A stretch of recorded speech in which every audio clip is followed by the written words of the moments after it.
I'm really pleased to be here today. My name is Ian Swanson. I'm the managing editor of The Hill, and this is Open Mic.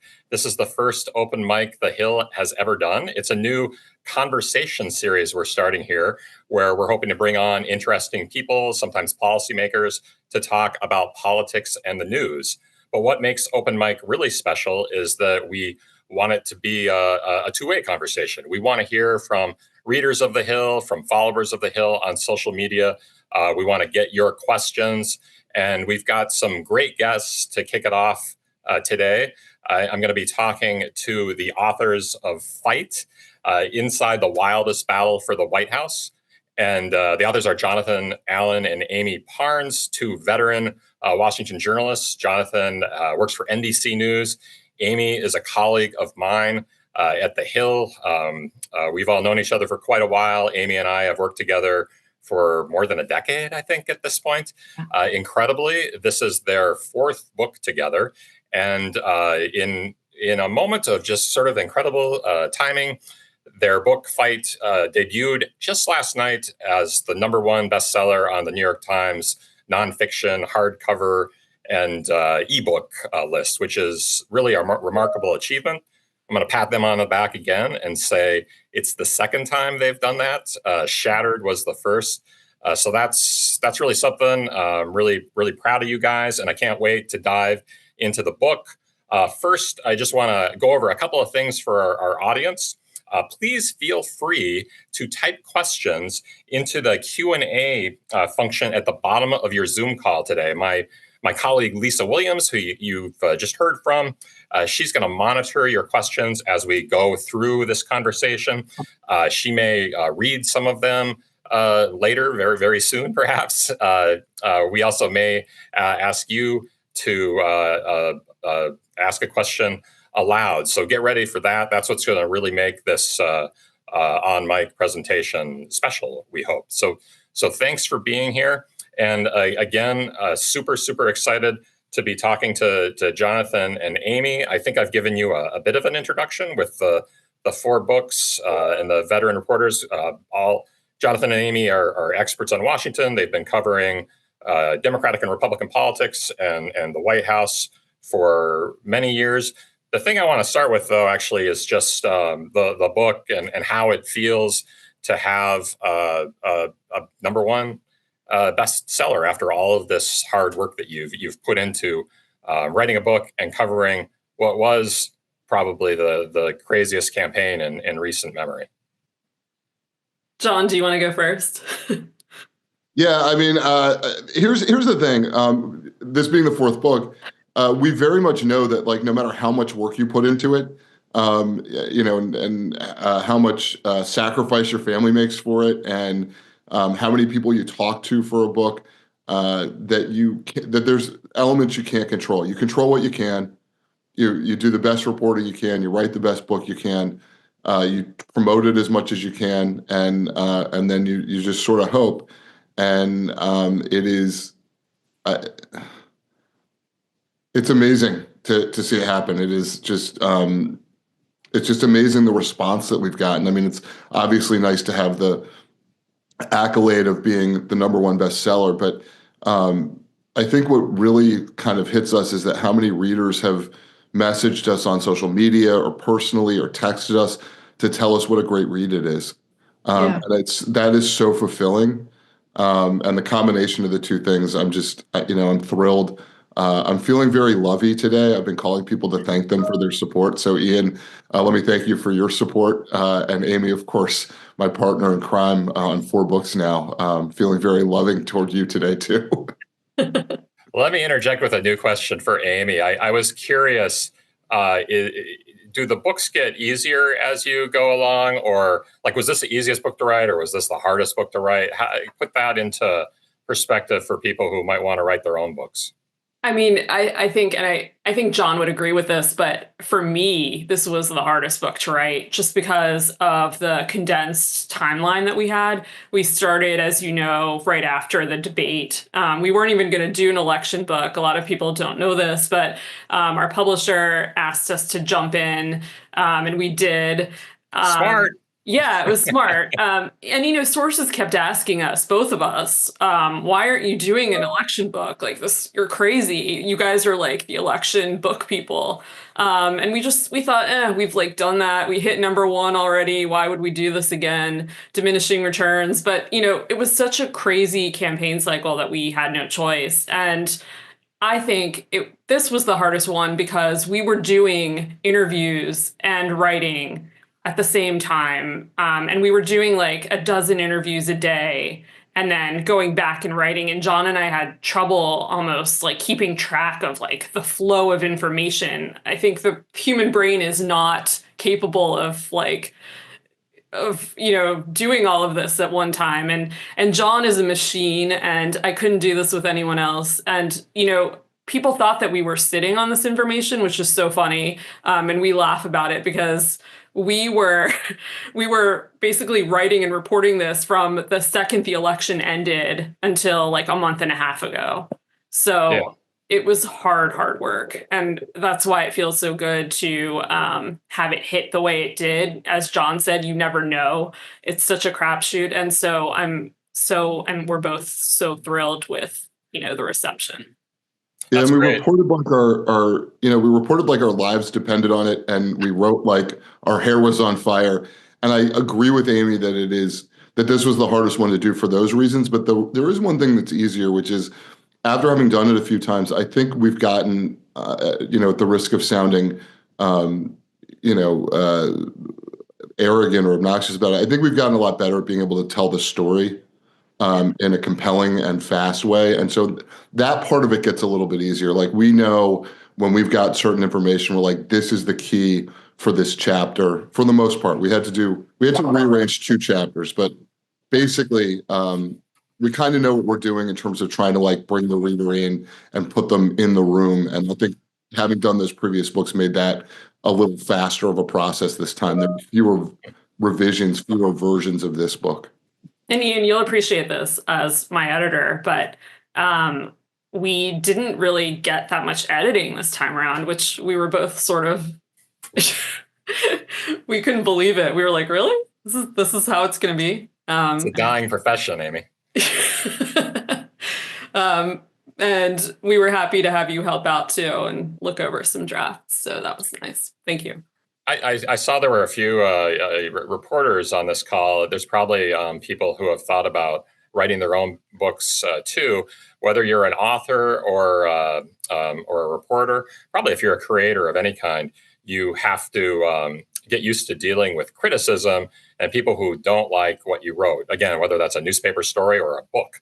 How do you guys deal with?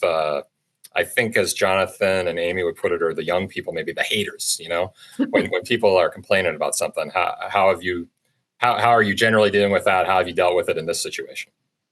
I think publicly we ignore it unless somebody's made a very good point that we think needs to be addressed because they've come up with a criticism that is valid. But largely we ignore it publicly, and then on a text chain between me and Amie, we talk about how much we want those people to go get lost, and probably in more graphic terms than that, and more graphic terms than Next Star would prefer that I talk about in this particular chat. Yeah, That's fair. Yeah, but we have gotten a lot of hate mail, if you will, in recent days, and we've gotten a lot of love too. So it's been, but as we like to say, we're not doing our jobs if we're not pissing some people off. So yeah, it comes with the territory to a pretty large respect. And look, there are people that don't want this story told. Yeah. There are people who want to ignore it. I would say particularly when you look at the major institutions of, say, the center left, the establishment, what you call like the consultant class that has been running, same set of people basically been running Democratic presidential campaigns since Obama.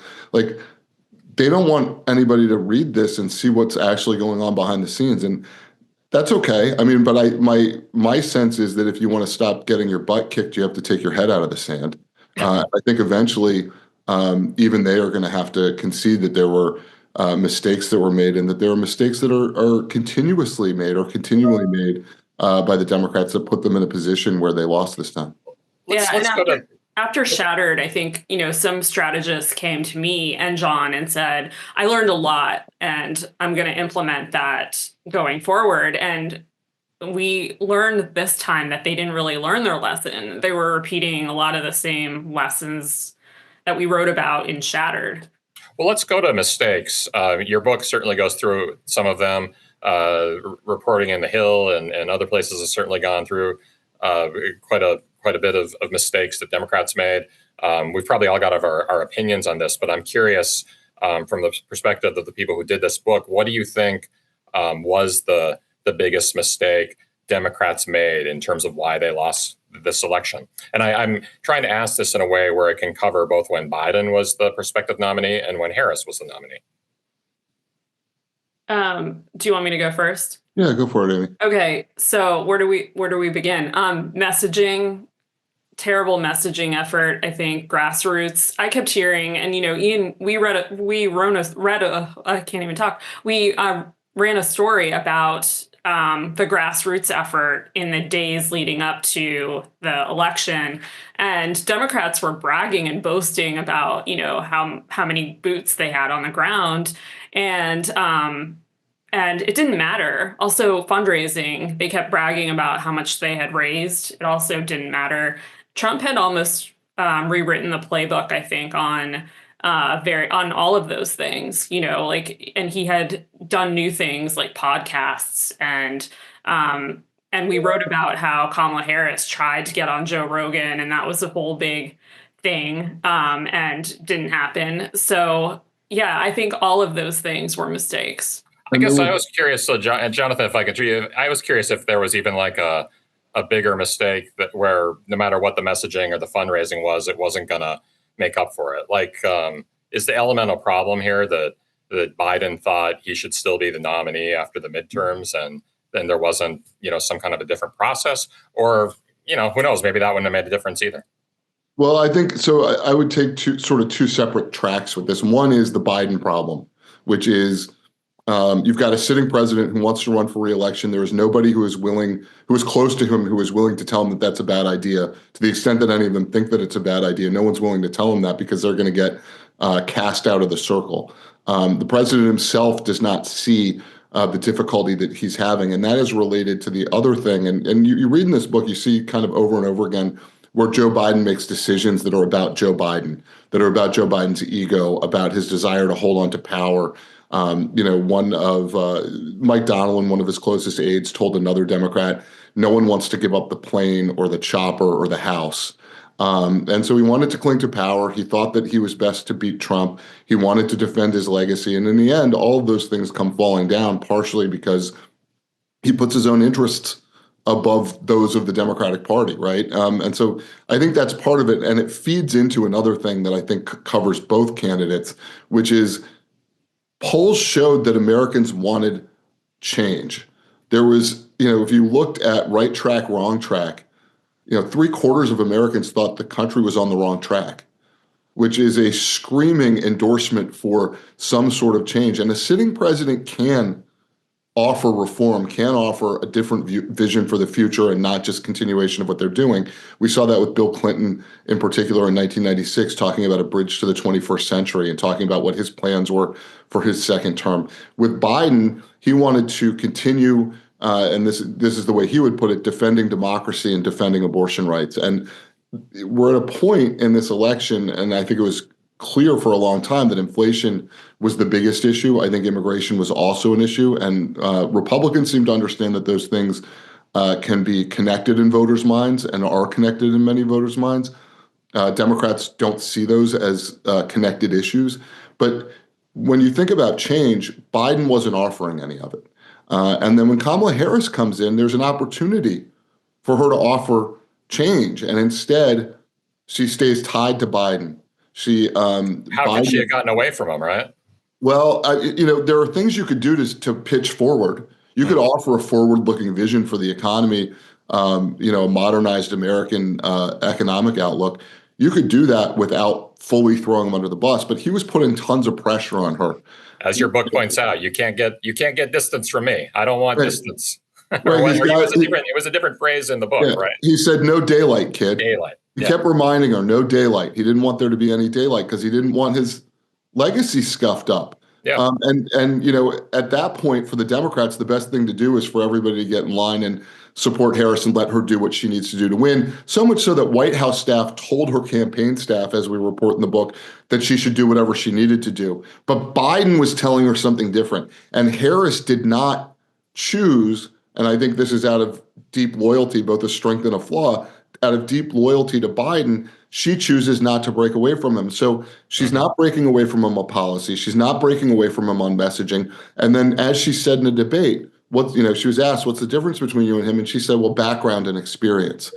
So basically, it's the personal level that she's reducing it to. And by the way, Trump is campaigning on issues that so many Americans are worried about. They're worried about inflation. They're worried about immigration. They're worried about crime. We talk about it, this is sort of highfalutin, but we talk about it as like Maslow's hierarchy of needs. And the base needs of the human being are physical and economic security. And Trump aimed right at that. And the Democrats are talking about democracy. And if you want to defend democracy, you have to make sure that it's working for the people who are voting. And I think that they decided that, the leadership of the Democratic Party, Biden in particular, and then Harris, was not working for those sort of base needs. And it's interesting on a human level. I kind of respect Harris for not throwing Biden under the bus, especially after their history, with the busing incident from the debate in 2019 or 2020, one or the other. And there is something to be said for loyalty, but the idea that it hurt her in this case is certainly seems like it's a part of the equation. Amie, and what's fascinating about that, Ian, is, and we reported this at the time, but Biden's camp was so fearful of her not being loyal to him. So, it kind of came full circle. She was very full circle, very loyal to him. And they had reason to not be trustful in that, in a way, because of her own political ambition. And that's sort of what she was looking for in Tim Walz. Like she looked at her relationship with Biden and picking Tim Walz. But the whole loyalty thing, the whole storyline is very interesting here. And, she did try to pivot forward, or there was a plan for her to move forward. And she, we talk about this in the book, that moment on The View where she is asked about, what she would do differently and she doesn't. They had planned for a moment where she was supposed to say, yes, I support everything we have done, but I am looking ahead and this is what I would do differently. And she didn't. And everyone was so upset at her in that moment for not executing. We have a great question coming up from somebody from the audience about the debate, which was such a pivotal moment. Just before we get to that, I want to ask you, Amie, you've written 2 bestsellers on political races, both of which a woman who was the Democratic nominee lost. How much do you think gender plays a role in these elections? Thank God you asked Amie that. You should ask John. I think that gender does play a big role, whether we like it or not. I've spoken to people about this. I've had personal conversations where they admit to me, I'm just not ready to support a woman. I didn't think she was the right woman. I think that there is, even if they don't want to admit it to themselves, I think that there is a lot of, and also in Kamala Harris's case, a Black woman. I do always wonder when somebody says, well, she wasn't the right woman. Well, who would be the right woman then? When somebody says that. They point out Gretchen Whitmer. It's so funny when people say, I could support a woman. It's always someone like Gretchen Whitmer. But Hillary had too much baggage and Kamala wasn't experienced enough. There's always a little bit of an excuse there. Well, let's turn to the debate. Before, I just want to remind people that if you want to take part in this, you can go to the bottom of your Zoom screen and type in questions to us, and we'll try to get them to Amie and John. Lisa, I know we have a question about the importance of the debate from one of our listeners. Yes, I will toss it over to Mohammed now for him to unmute and ask his question. Cool. Hi, how's it going? Good. How are you? Good. I really enjoyed your book. Thank you. What do you like about it? We're curious. I didn't realize how much President Obama was against Kamala Harris being the nominee. That was really shocking for me because he was the first African American male president, and he really had the historic aspect of it, and you think he'd want to continue that. So that was really surprising for me, considering they had a close relationship. Yeah. Well, she wanted to be closer to him, I think, than they actually were. Mohammed, what was you had a good question about the debate and whether Biden would have stayed in the race. I think what might have happened. Can you throw that to them? In the book, there was a debate with the Biden team whether or not he should debate in June. One side said, well, he's behind in the polls, let's shake things up. The other side said, well, wait a minute, this could end badly, which ended up happening. If President Biden had not agreed to the debate in June, does he remain the nominee into November? And could he win? I mean, unlikely, but could he if he remained the nominee? Yeah, I do think that he would have remained the nominee, and the outcome would have been the same. I don't think it would have changed. I think John said this yesterday, and I agree with him, but I think he probably would have lost. Trump would have won more. Can I just interject really quick? You guys, because you guys have a great part in the book where Chris, the governor of New Jersey, Murphy, is talking to Trump, and Trump is like, "Do you think I can win New Jersey?" And this is kind of at basically the worst point for Biden before he dropped out, but when he's thinking about it, and Murphy isn't so sure. So you guys think that if Biden had stayed in, it's possible it could have even been worse?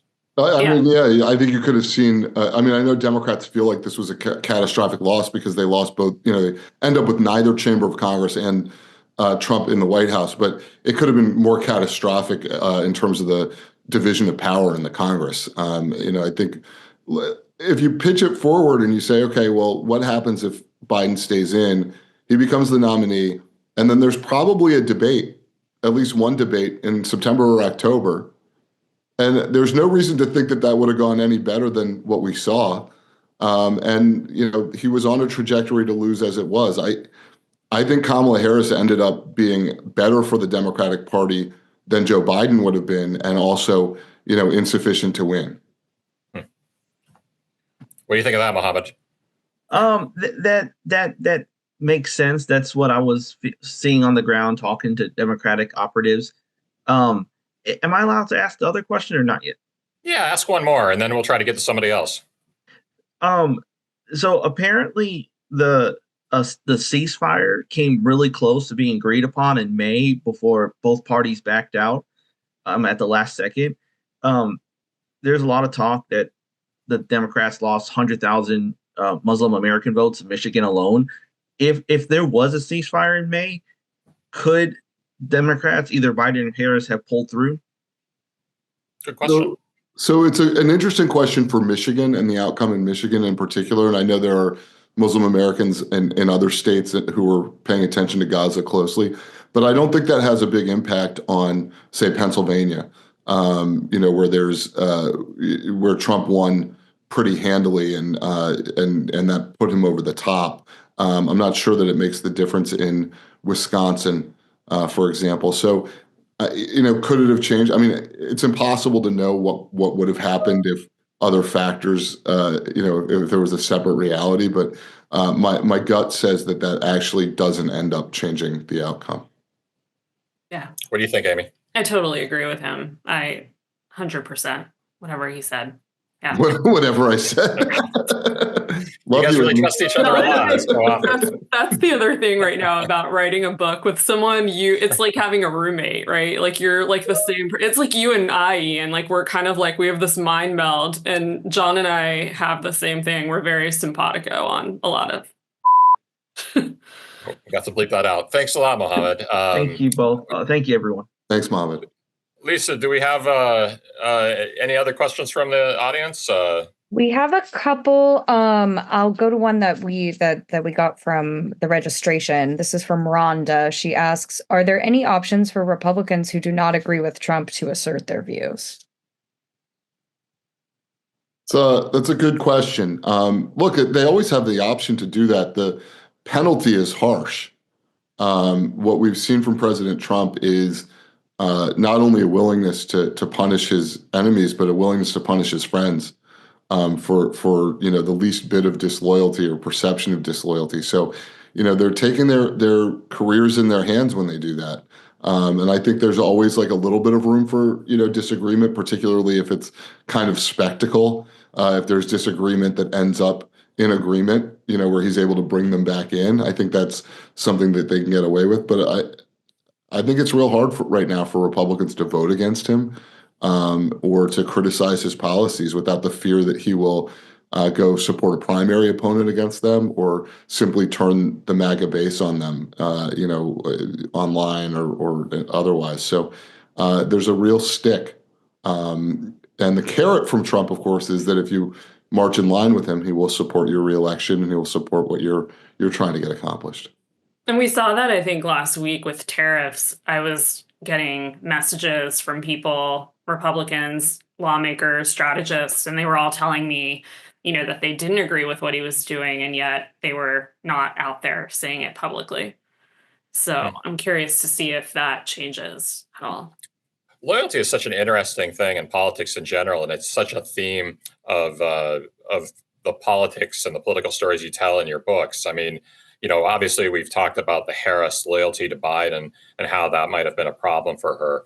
But also you had, throughout Biden's career, you have Obama not necessarily being loyal to Biden when he goes with Hillary Clinton as his successor in 2016, and how that made Biden feel. And then, obviously on the GOP side, Trump wasn't loyal to Mike Pence, who he interviewed, by the way, yesterday, and who was critical of the tariffs himself. There's a great Mike Pence cameo in this book, by the way. It is. Go ahead, tell everybody about it. So Kamala Harris's debate prep team is flying to Pittsburgh, to do debate camp, like 4 or 5 days in a hotel in Pittsburgh, and they land, and one of her aides looks over and sees Mike Pence, and she whispers to Philippe Reines, who is playing Trump in the debate prep and is a former Hillary Clinton aide, and she says, Rohini Kazaglu is the first person to recognize her. She says, "I think that's Mike Pence," and Reines goes "You mean former Vice President Mike Pence?" And she goes, "No, the other Mike Pence, right?" And they end up talking with Pence about the upcoming debate, and they ask him for advice, and Pence gives it. He says she's great on the attack, but less so on defending her record. And there's just the randomness of the world. Why would any of these people be in Pittsburgh except for the debate prep chooses to do Western Pennsylvania for political reasons, and why is Mike Pence in Pittsburgh and on the same plane with him? And it's just a sort of kind of an interesting random moment. But Pence is the only person that's debated her before on the Republican side, and he's got, I think, a pretty insightful comment, which is that and I think we saw this in her debate with Trump, she was good on the attack and a little bit less so on defending her own record. I should mention, too, with the Philippe mention, that John and I tried to, for all the Shattered readers and people who loved our other books on Hillary, there are a lot of Clinton cameos in this book, and we did that intentionally. Philippe is definitely a legend in the books and in politics in general, I think. Lisa, do we have another question from our audience? We have a few good ones. I do just want to encourage people to continue putting questions into that Q&A button at the bottom if they want them asked. Kind of on the same line of thought, we have one from that was asked anonymously. How much did Kamala campaigning with Liz Cheney and chasing the imagined moderate, never Trump Republican voter alienate the Dem base who ultimately dropped in turnout, especially in blue states? Yeah, I don't think it was a great decision to campaign with Liz Cheney. I'm not sure how many people they lost. I'm pretty certain they didn't gain many people. I mean, if you're a Liz Cheney Republican, at this point, you're voting for the Democratic presidential candidate, right? She didn't need Liz Cheney to reach out to new Republicans. Liz Cheney's a pretty controversial figure within the Republican Party, and her father is basically hated by everyone on the left and at least half the right. And so, yeah, I mean, I think that the willingness to sort of hold hands with someone who was such a huge proponent of the Iraq War and the Afghanistan War, in contrast with Trump, who was talking about not having wars, who was talking about bringing Americans back home. I don't think it was helpful for Harris with the left, and I'm almost certain that it didn't bring in any new votes from the right. At the Some same of time, at the some same of it was in time, Michigan too, right? yeah, Amy? yeah. But I'm curious to see like how this plays forward. Like Gavin Newsom, for example, and we're going on his podcast in a couple of weeks, so I'm curious to see what he says about this. But he is clearly trying to lure or speak to independent voters and moderate Republicans. And how does this play for? How does this, manifest? I think going forward, like, are Democrats going to have to kind of push to the right to lure people? That's sort of a big question. And arguably, it makes a lot more sense to do that 3 years out, 3+ years out from the next election than, down the stretch of the campaign, like Harris did. I mean, it just felt very forced. And I don't think anybody was surprised to find out that Liz Cheney wasn't going to vote for Donald Trump. It wasn't some shocking revelation. I don't think it was as helpful for Harris as, say, Robert F. Kennedy Jr. getting out of the race and endorsing Trump was for Trump. For those watching, this is Open Mic, the Hill's new conversation series. I'm Ian Swanson. I'm pleased to be here with John Allen and Amie Parnes, the authors of the new bestseller, Fight. We're taking your questions. If you have a question for us, please type it in at the bottom of your Zoom chat screen. And let's take another question right now from the audience. Lisa, what do you have for us? Sure. I have one from Philip, so I'm going to unmute Philip now. There we go. Hi, Philip. Hey, hello, Philip. hello. Thank you from Phoenix, sunny Phoenix, Arizona. So if not Kamala, then who? Who could have beaten Trump this time around? That's a really good question. There were people like Obama always thought that Gretchen Whitmer or someone like a Wes Moore should be The Maryland governor. Yes, governor of Maryland, and he's attracting a lot of attention. Ian, we just wrote a story about him a few weeks ago. A lot of Democrats have eyes on him. They think that he's the future of the party. But there are certain people like Whitmer always comes up. But I think the problem right now with the Democratic bench is that there are a lot of people who think that they need to switch gears because none of them could win. And I think that's a big problem going forward. And I think it's one that they're going to have to address going forward, because they're going to keep having the same messaging problems and the same grassroots problems. And as we've written, Ian, recently, a lot of people are saying that they essentially need to burn the house down and rebuild. And I think a lot of that comes with like an acceptance phase too. I think a lot of people want them to accept what happened and point to Biden and explain what happened there, and they're not really willing to do that yet. I think if you read the book, I think you'll come to the conclusion that there are a lot of sort of directional pointers. And one of the things that I think is imperative for the Democratic Party going forward is to think less about the candidate from the perspective of their persona and more think about what is it that the Democratic Party and its candidate, whoever that is offering the public for the future of America. I mean, this is a party that is, if you're going to identify what the Democrats are for right now, the answer is almost all defensive. They are defending Social Security. They're defending Medicare. They're defending abortion rights. And that's not to say that they shouldn't defend the things that they believe in defending. But what you're not seeing is that sort of next generation argument that here's what a modernized American economy that works more for more Americans looks like. And I think that until they do that, and right now they're basically an anti-Trump coalition of traditional Democrats and the Republicans who are deeply turned off by Trump. Like that's not a model for the future. It might be a model to win an election here or there, but it's not a model for who are they going to be and how are they going to identify and how are voters going to think about them and their values going forward. And um, to me, that's the essential question for the Democrats is like, who are they in 2028, 2032, 2036 that is different from what they've been for this period of time where we have a deeply polarized electorate and we have these super close presidential elections? It's clear that there are some pretty influential people that wanted an open primary after Biden dropped out and didn't just want Harris to be the de facto candidate. Actually, let's ask Philip. Philip, if we can unmute you for a second again. I'm curious, just as a listener, would you have preferred there to be some kind of a contest among Democrats after Biden decided to drop out, even in that limited amount of time they had? Do you think that would have been better, or did you like, all things considered, did you like the way it played out and it wouldn't have made that much of a difference anyway?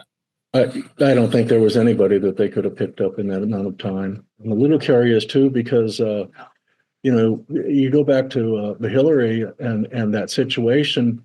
You said something to the effect of they had to burn down the house. I don't see that happening, and Hillary never accepted the fact that she was the problem. Why would you think that the Democrats would be willing to, start over, as it were? I don't see that happening. I don't see it happening either right now. I think I used the head in the sand metaphor before.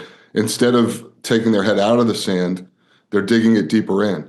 And you see a lot of institutional players on the left, trying to cover their behinds and not taking a real deep reflective look at what went wrong and what they did wrong. And I don't think the Democratic Party is going to change significantly until they have a more honest assessment. And not only do I think, but I know that campaign aides felt gaslit by their own campaign leaders. Donors felt gaslit by the campaign leaders. As we report in the book, over and over and over again, they were told Joe Biden's fine, the economy's fine, inflation isn't a problem, inflation is transitory. Joe Biden's going to come back and win this election. We can win this election on joy with Kamala Harris. All of these things that they were told, and they were told over and over and over again that she was in position to win. Even though the last data that they looked at, the campaign leadership quietly on a slideshow in their last meeting before the election, they look at their last projection and it has Trump winning. And still, Kamala Harris was led to believe by her own campaign team that she was going to win. She's devastated on election night, shocked, doesn't understand what happened because her expectation was so different. And you look at that and you say, okay, what is it that Democratic voters and donors and grassroots activists need to demand from their party leaders and from that consultant class in order to figure out what went wrong and then to change it going forward?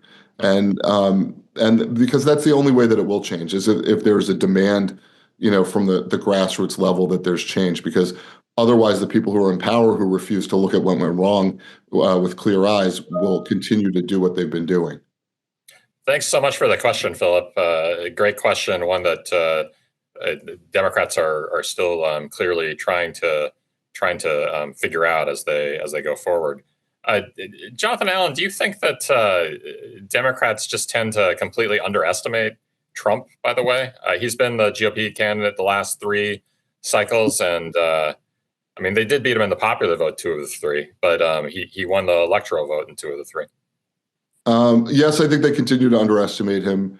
No, I do not always think that he is the Garry Kasparov of 3-dimensional chess.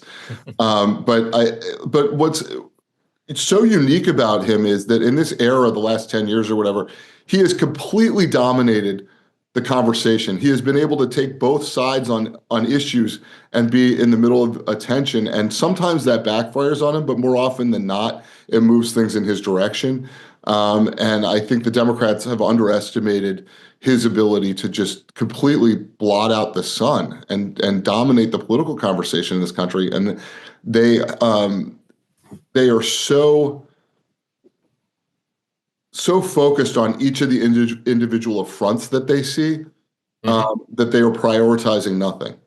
And as a result, it makes it look like they don't really stand for anything. And the truth is they're standing for all these different things, but if you don't tell me what your priority is, I'm not going to understand what your priority is. And I think that's been a huge problem for them in combating Trump. You're watching Open Mic, the Hill's new conversation series. We're here with John Allen and Amie Parnes, the authors of Fight. We've had some great questions from the audience. We'd love to get more. Type in your questions at the bottom of the Zoom screen. Lisa, can we go to another question from the audience? We sure can. I have one from Amanda from Washington. She's switching gears a little, but I think relevant still. Why do so many Americans believe in voter fraud when there are so few documented cases of it actually occurring?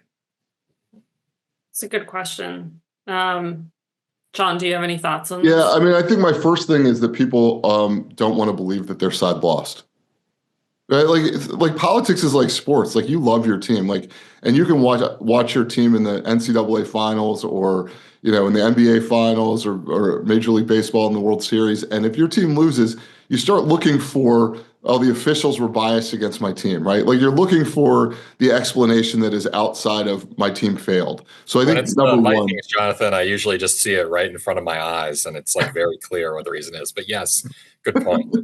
But I think there is a natural desire to see some sort of external mechanism at work. If it's whether it's divine intervention or referee intervention or voter fraud, I think that's part of it. I also think that part of it is that there's just so much. I mean, Trump in particular, but I think it predates him. There's been so much rhetoric about voter fraud. And it gins people up. It makes them donate. If they think that the system isn't fair, it makes them angry. It makes them more likely to go vote. It makes them more likely to give money. There's a reason for the politicians to sell that line. I think in Donald Trump's case, I can only conclude that he thinks he was actually cheated in 2020. And the reason that I say that is he was told over and over and over again by his aides that he was not cheated.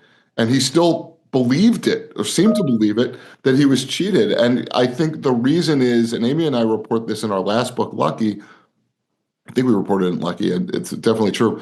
He was basically told if you hit a certain number of total votes, you're going to win. And he hit that number of votes. I forget exactly what it was, in the 60s of millions or whatever, 70s. And then he lost. And he was like, well, there must have been some sort of cheating because my people told me if I hit this number, I would win. And the truth was we saw more voting in 2020 than we had seen in generations, right? I mean, it's a crazy year. Everyone came out of the woodwork. The Democratic vote total went up 21% across the country. And I think the Republican vote total went up 14% or 50%. But it was the biggest turnout we've ever seen, or at least, in any of our lifetimes. So, I think it's a combination of factors, but I have not seen any evidence of widespread voter fraud at the presidential level in my lifetime. And until I see that, I won't believe it's happening. Lisa, we got some more questions from the audience. We sure do. Another anonymous one. Do you think that the protests, the hands-off protests, if they gain momentum, will enable some moderate Republicans to, this is in quotes, safely resist some of the more extreme administrative initiatives? I don't know. I don't think so. I mean, Ian, you have thoughts? Well, I was just going to say we're not seeing a lot of Republicans wanting to have a lot of distance with Trump, even with I think even with the tariffs and what that was doing to people's 401k plans. Republicans, our reporters talked to in the House and the Senate, but particularly the House, are they don't want to have a lot of distance with Trump on things. And you can kind of see, well, you can see why, both because what we were just talking about, he's been their nominee for the last 3 presidential campaigns. He gets the vote out, and he's won 2 of those contests. So a lot of them are loyal to them. And if you're not loyal to them, he goes after you. He's got a pretty good record in GOP primaries. So even when, people are clearly, a lot of Republicans don't like the tariffs. We can tell that. A lot of Republican senators, a lot of Republican House members, but there weren't that many that wanted to really say that many critical things about them. Some of them would spout out a little bit about Peter Navarro because it's a little safer to criticize Peter Navarro, Trump's trade advisor, but not the big man. I also think Democrats need to do something other than just resist all the time. And we touched on this earlier, but when you talk to smart strategists, Democratic strategists, they know that they have to come up with an alternative plan. They have to convince people, and it's not going to be based on the protesting. Although, like, do you think there's so many of the progressives, I think there's a lot of Democrats that want to see their party fight more right now. Yeah, and the leaders are coming under pressure from that. Is that the wrong strategy? I think it has to be that and something else. You can't just be the party of the resistance. You have to be the party with a plan. And they haven't had a plan. And that's the problem. I know a lot of Democrats who have expressed to me this frustration that they didn't have a real economic plan. They were all over the place on all these other issues. And people don't know what they stand for anymore. So they need to go back to what they were and advocate for all these people who voted. A lot of these people who voted for Trump should traditionally be Democratic Party voters. So they need to go back and find those voters and talk to them. And they're not talking to them right now. We've also seen a significant, the course of these 3 books you've written, so 12 years, you have seen this dramatic shift in politics in the United States. It shifts in different ways, but in terms of how people vote, you've increasingly seen the Republican Party become the populist party, a party that's representing a lot of blue-collar, working-class voters now that was traditionally the Democratic Party base. And, I would tell me if I'm wrong, but I think in 2016 and 2020, the worry among those voters was for Democrats was more, we're losing the white working class, but there were signs in 2024 of certainly losing Latino working class, Black working class. Democrats are still winning 90% of the Black vote, but there was movement there, which is something that's kind of worrisome for Democrats, I would think, John, and something when you guys are talking about how they need to kind of figure out what the message is food for thought. Yeah, and I think that you've seen from Democrats this this tendency to stereotype their own voters in ways that aren't accurate, and I use that particularly with the Latino community. That Democrats are, they're like, well, if we are for lax immigration laws, then that'll be, something that Latino voters want. And I think that it completely fails to understand the different sets of Latino voters and the different interests of Latino voters within those sets. If your last name is Lopez and you've been in Colorado, your family's been in Colorado for 6 or 7 generations, you may have a very different view on immigration laws, or even on whether immigration is an issue that matters a lot to you than that somebody that has more recently immigrated to the United States.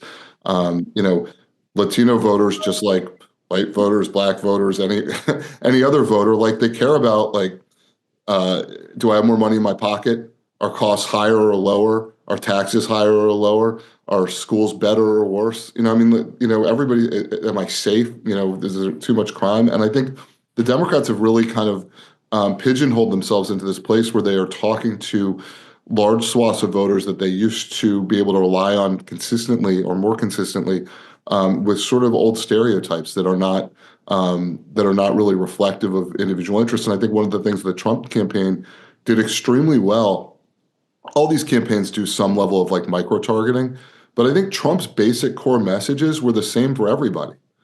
And I think that, he was like, if you care about the economy, if you care about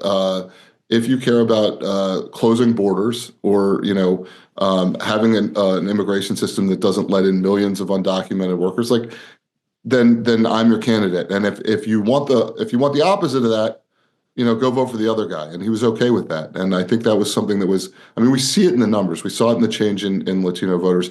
It was less pronounced among young Black men than I think we expected it might be, but he still gained a little bit. And what we saw on the Democratic side was a depression of that vote, right? I don't want to say a suppression of that vote, but less of it. So I think the Democrats have to look at policies that appeal to people across, more than just, more than just those one-dimensional lines. They are going to continue to have an advantage, like they have with, various groups of voters, and particularly minority voters, who may care about the immigration issue or may care about civil rights issues, but may not prioritize those, particularly at moments where they are more worried about their own economic health. You're watching Open Mic, the Hill's new conversation series. We're talking about this book. I haven't shown it yet, but it's called Fight. It's by Jonathan Allen and Amie Parnes. Lisa, can we take another question from the audience? We sure can. This one is from Cameron from Connecticut. You talked to 150 sources or more for this book. Switching gears back to the book. Who have you heard from since? What's the feedback been? The feedback's been great. Largely. Is this still a family channel here? Yeah, let's stick to the family. Yeah, don't do what I did. Yeah, I mean, it's been great. We have heard from people who, like to push back a little bit. I'll leave it there, but I love the pushback, Amie, because the pushback we've gotten has been so bad. It's been terrible. So what we're hearing a lot of is that people are enjoying the read. Yeah. And there are Republicans that want to watch the car wreck on the Democratic side. And there are Democrats who want to find out what went wrong with their party. And there are Republicans who are interested in learning more about some of the people around Trump. Susie Wiles is a figure, the current White House chief of staff, who I think is very fleshed out in this story. And I think you learn more about her. And it's not just for Republicans, but I think Democrats like watching who's around Trump and how do they operate. I think that's something that you learn in this book, as well as a variety of sort of anecdotes that I think are interesting on the Trump side too. But we just keep hearing it's a great read, that people they just enjoy it. And aren't able to put it down. And I think that's fantastic. But the pushback that we've gotten has largely been from some of the Democratic insiders. And like I said, it's been so laughably poor. There was one of the Biden people said to, I think Politico said something along the lines of they were upset that we hadn't submitted our manuscript to them for fact checking. And I'm like, on what planet would we let the Biden White House or his team choose which facts are true and which ones aren't, especially when we did a whole bunch of reporting? Typically, you don't send the story into the White House if you're a journalist to edit it. First. Yeah, no. But the best people have come to us, people who have worked on the campaigns, and they said, someone this morning texted me and said, I'm reading it right now and it's making me relive my worst nightmare of a year, but it's a great read, and that's validating. Let's stick to the questions. Lisa, do we have another one we can use? I have a couple more. I think this one's going to be a long answer, and I want to make sure we get it in before the top of the hour because it's been asked by several people. Regarding the assassination attempts, what do we think, would have happened in the event that had been a completed attempt? Also, do you think that the election was won at the moment that happened? I'm combining a bunch of questions right now into this one, but if we could just talk about that. I was going to ask the second part of that earlier. I mean, I find it rather, I don't like thinking about what might have happened if somebody had died, though I recognize that it's a legitimate thing to think about and everything. But I did wonder, I just remember when that happened, that shocking event happened, and, Trump, he does have the flair for the dramatic and everything with the fist stuff and everything. Plenty of people I talked to that night and the next couple of days didn't think there was any way Trump was going to lose from that point on. Yeah, and in fact, we have a senior aide from the Biden campaign at home with his mom. He's visiting his mom, and his mom actually tells him, "Yeah, I think you guys have lost," which is kind of a funny little anecdote in the book. But they really, I think they were really worried about that. And think about it, it came at quite a moment for them. They were kind of in the middle of this whole debate about whether or not Biden drops out of the race. And so they're from a position of weakness to begin with. And then here's the former president with his fist in the air I think inarguably one of the most fascinating photos of our time, political photos. And he knows exactly what to do in that moment, and that was what was most striking to me about it. It's like he's gone through this horrific thing, and he knows that he has to project strength, and that's exactly what he does. And I do think that was a turning point for the campaign. So I would take it two ways. I think my first thought when he got shot after realizing that he was okay, and I mean, obviously just such a horrific moment in politics, that we hadn't seen, I don't think, since Reagan was shot, and Ian, you were probably a small child then. I remember watching it on TV. I remember watching the news on TV. Like, my mom was at work and I was watching on TV. Wow. And my father was a reporter, and they said that the press secretary was shot, and I didn't know the difference between the press and the press secretary, so I was kind of traumatized as a child when that happened. But obviously a horrible moment. But once I realized that he was okay, my immediate thought was that he had won the election. And then, and it wasn't just me. Sources were saying that. Sources in both parties were saying that they thought it was over. And then Biden gets out of the race, and there's a reset there. So in some ways, this incredibly powerful, scary, iconic moment that speaks to, as Amie was saying, Trump's presence of mind in the middle of the greatest chaos of his life, I'm sure the scariest thing that's ever happened to him. His presence of mind in that, I think, is reinforcing for people who see him as a fighter. And you add on to that the 4 criminal indictments against him and the FBI raid of his house and the post-January 6th abandonment of him by a lot of Republicans. And you go through all those things and you say, Trump, people who love Trump, one of the reasons they love Trump is they see this fighter. And what does he do? He jumps up from, underneath the pile of Secret Service, pumping his fist in the air, fight, fight, fight. And then oddly, 10 days later, we're talking about a new, roughly 10 days later, talking about a new Democratic candidate. And there is a reset. And so I don't think he won the election in that moment. I think he'd already beaten Joe Biden, but I think he more beat Joe Biden in that moment. And then, we watch what happens with the Harris-Trump race unfolding over the next couple months. Do we have time to sneak in another question, Lisa? I have one more sort of amalgamation of other questions that I would like to present to you. Looking at the rebuilding process for 2028 for the House, what do you guys see as sort of the pairing, the ideal pairing direction to go in for 2028 for a successful presidential candidacy? And also, do you think that AOC is out of contention? That was specifically asked. So I'd love to get that too. Amie, you go for it because I have to move so I can plug my computer. It's a John problem. So I answer this one quick too. Yeah, I do think that AOC is in contention. I do think that the party is going to have to switch gears in a big way, get rid of some of these consultants, get a better message, get a better candidate. I think they are really going to have to start from scratch in a lot of ways. And I think that Whitmer is a viable candidate. More Newsom maybe, although he's had some problems recently. But yeah, they have a pretty deep bench. It's just a matter of getting the right message mostly. Mm-hmm. And I think that that has just escaped them the last few cycles, even in 2020 when Biden won. Well, thanks so much, Amie and John, for coming on. Thanks to everybody who was listening. You can buy this book on Amazon or your local bookstore. Fight, the inside story of the 2024 election, the wild election race.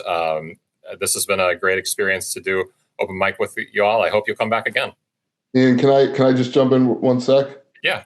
I just wanted to say, if you read this book and you love it, please tell everyone you know that you love it. And if you read this book and you hate it, please tell everyone you know that you love it.